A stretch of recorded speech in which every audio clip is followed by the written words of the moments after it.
We have a lot of change nowadays with more people moving into some of the suburban and rural areas that maybe haven't been exposed to wildlife, like folks that have traditionally come up from farmland practices. And so we have more and more people intrigued by it, and at the same time we need to make sure that people are getting good information on not only living with wildlife but how to prevent some of the damage that may occur.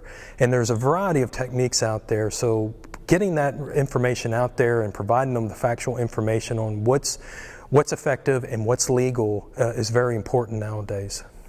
A lot of times they can call us.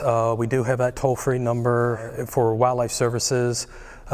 Basically, if we can't answer the question, we can at least refer them maybe to the proper agency that might be dealing with it.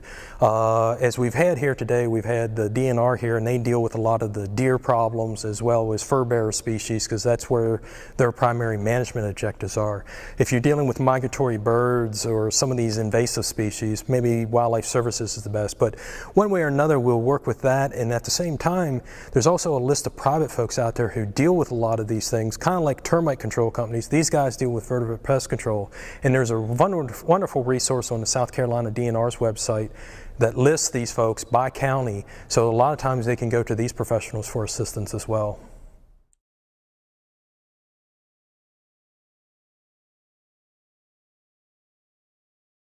Now, you are the pig slayer, you are the pig man, right? The pig trapper for Anderson County, right? Yes, I'm the pig trapper for Wildlife Services. Here in Anderson County? Yes, sir. Yeah.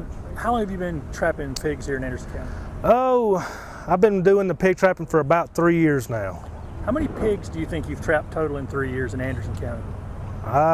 Probably pushing close to 1,000, getting upwards of 900 to 1,000.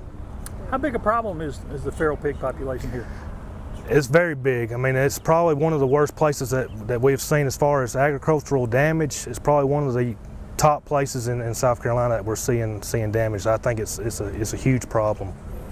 And how many pigs will you have to trap before we can start seeing the numbers go down here? To keep the population at a stable rate, you have to remove at least 70 to 80%. That's just to keep it stable. If you want to see a decline, you're having to get up there to 90 or 100% to actually see, to see any kind of effect. So, just to keep it stable, I mean, you're talking 70%. So, we're fighting a losing battle, it seems like.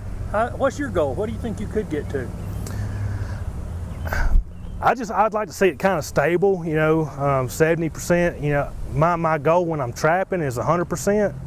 I'm trying to minimize damage. We're never going to eliminate pigs in South Carolina, but if we can just minimize damage, that is the main objective for us, is just to minimize damage, try to help these farmers, these landowners, not lose money, not lose any crops or anything. Let them try to earn a living and just minimize the damage.